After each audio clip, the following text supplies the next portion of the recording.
Alright, so I was thinking earlier just about what my life was like before I started hearing voices and having all this mental distress. Uh, so I just had ended my relationship with my first boyfriend, who was a drag queen, and just a freaking sweetheart, just a real genuine sweetheart that I really really liked a lot, and I took the breakup kind of harder than I should have. We only dated for like a few months, but and after that, I was living with this other guy that I also really really well, I was in love with this person. Okay, it was mm, there was complications and like nothing physical or anything like that. Um, just I really really loved that person a whole lot. Amazing writer and artist, and someone who taught me actually how to be a better person, a more genuine, loving, and considerate person. Anyway, so I think we lived together for like a year and a half, maybe 2 years, somewhere in that area. At which time I was, doing a little too much drugs. Just like hmm, pills and weed and mushrooms and okay, smoking crack on the weekends sometimes, just a bit, and robbing from grocery stores to eat, and having generally a good time in life though. Mostly, it's the withdrawal days that were the hardest. Like, and then I was in this band. I played drums in this band, and we decided to go on a big tour, and went all the way across America, all the way down the West Coast, and then like through Kansas and Iowa and Indiana to New York and back through Canada. But so that tour was stressful. This person that I was really in love with, one of their parents passed away like right before I had to leave, and we were like enmeshed in our relationship. You know, basically living together in one room 24 hours a day, every day. I was like, I'm really sorry. We're going on this tour, and I have to leave you in this really terrible time. And so I had stress from that, and then had stress from like just withdrawing from every single drug and going on a cross-border tour. I was pretty sketch in every time we showed up I just like took off, and it's like, where's the bad part of town? Give me something, give me anything. Yeah, I almost got arrested in Phoenix, Arizona, in my underwear and furry boots.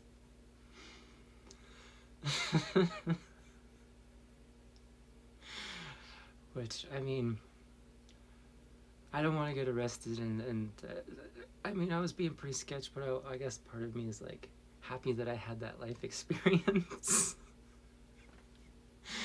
But yeah, I was smoking drugs with some gentlemen on the side of the street that I encountered while wandering the streets of Phoenix late at night, and we're there smoking drugs, and then this like cops roll up and like flash the lights on us, and I was like, I'm in my underwear and furry boots, and I need to get the fuck out of here.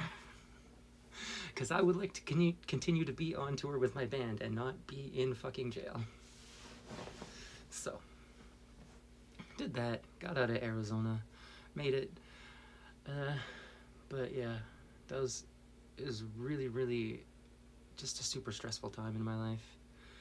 And the longer that we were on tour, the more I was like, I don't have any comfort. Like, if you want any source of comfort, you don't have a bed, you don't have a room, you don't have a place, you don't know where anything is, you're always in a strange place. Every day you're in a new strange place. And it's like, even if you want like a comfort snack or something, they don't have it here. You don't know what there is here. It's a weird town. You don't know.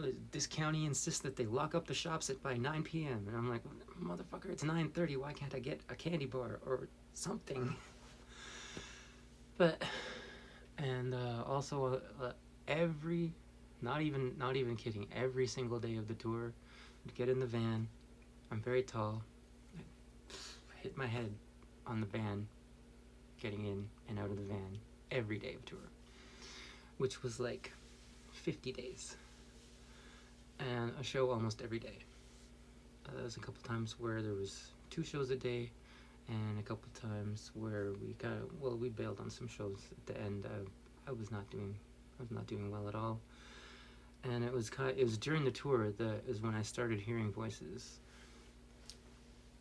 which is, I mean, obviously stress is playing a huge factor in there, but I just kind of thought that I was actually hearing actual people who were around me, like just like overhearing people's conversations that were about me, and it's kind of escalated from there.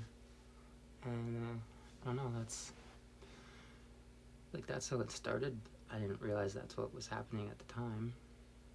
And so we got back from tour, and then while we were on tour, we got evicted from our housing, and also jam space. And I just was like, okay, now I'm coming back to nothing.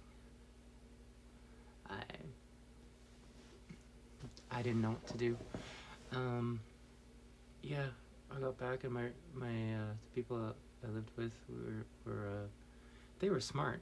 They got together, they looked for housing, and they talked to each other.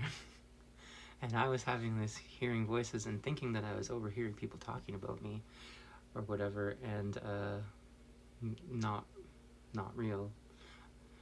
And so I thought that my roommates like hated me, and they all got a house together like without me. And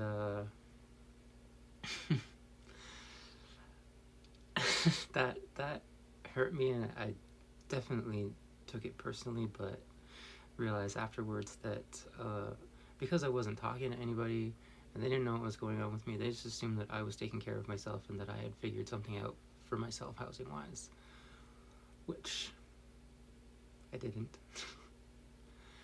And yeah, I used to call that the darkest period of my life, and I thought that nothing would ever be as hard as going through that,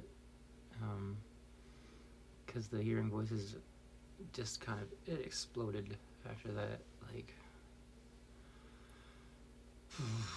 like 50 voices, and I was like, and it was directional. I could hear spatially where they were in the room around me.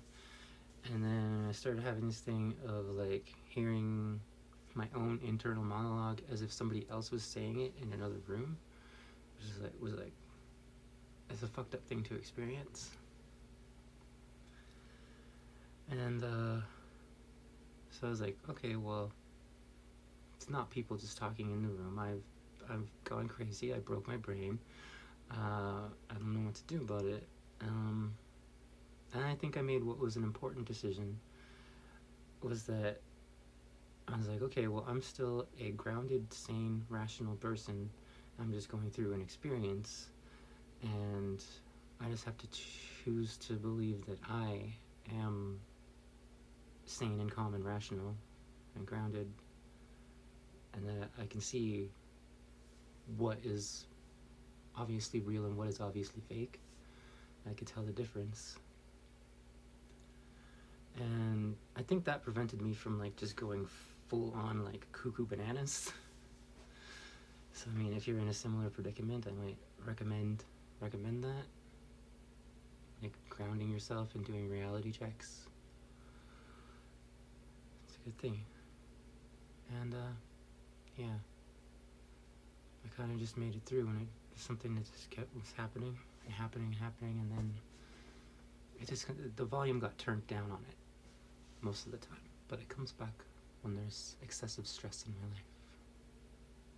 And that's the story.